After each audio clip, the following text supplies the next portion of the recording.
আত্মসহায়ক গোটৰ মহিলাক 10,000 টকাৰ চেক প্ৰদান কৰি মুখ্যমন্ত্ৰী ডক্টৰ হিমন্ত বিশ্ব শৰ্মাই আকৌ এবাৰ চমক দিলে। মুখ্যমন্ত্ৰীগৰাকীয়ে কিছু বক্তব্য ৰখাৰ সমান্তৰালভাৱে আত্মসহায়ক গোটৰ মহিলাসকলেও মুখ্যমন্ত্ৰীগৰাকীক জনালে ধন্যবাদ।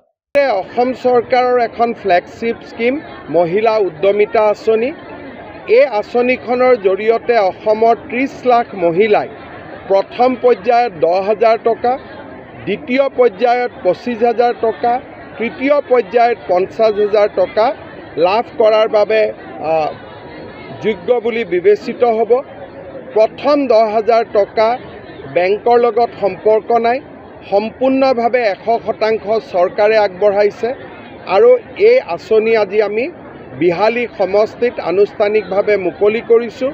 বিহালী সমষ্টিৰ 23,000 মহিলাই এই আঁচনিৰ ধন আজি চেক যোগে লাভ কৰিব। আমি অসমৰ প্ৰত্যেকটো সমষ্টিতে একোখনকৈ সভা কৰি এই চেক আমি বিতৰণ কৰিম।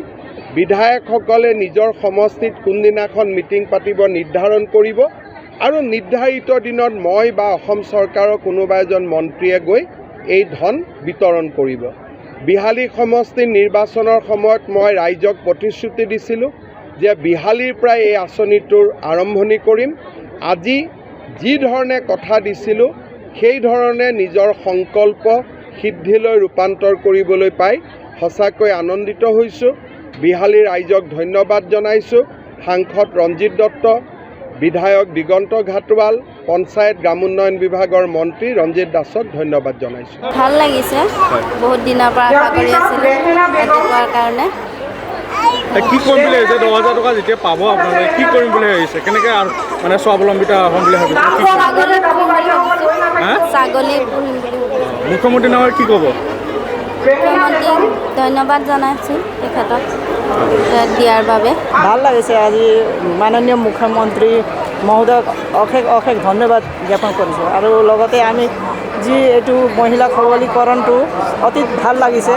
আমি এই পইচাটো এতিয়া লৈ পেলাই নিজৰ বিজনেছ ব্যৱসায়ত লগাই কি কামত খটাম বুলি ভাবিছে? কি কৰিম বুলি ভাবিছে? সবলীকৰণ কাৰণে 10,000 টকা দি কি কিনিব আপোনালোকে? মই গাহৰি পুহিম বুলি ভাবিছে। আপোনালোকৰ কোন পঞ্চায়তৰ পৰে? আমি বালিজান পঞ্চায়ত। বালিজান পঞ্চায়ত। কি নাম আপোনাৰ? টিনা চুব্ৰা। আৰু অসম মুখ্যমন্ত্ৰী কি ক'ব এই মুহূৰ্তত? অশেষ ধন্যবাদ আৰু লগতে ভাৰতৰ প্ৰধানমন্ত্ৰীও অশেষ ধন্যবাদ।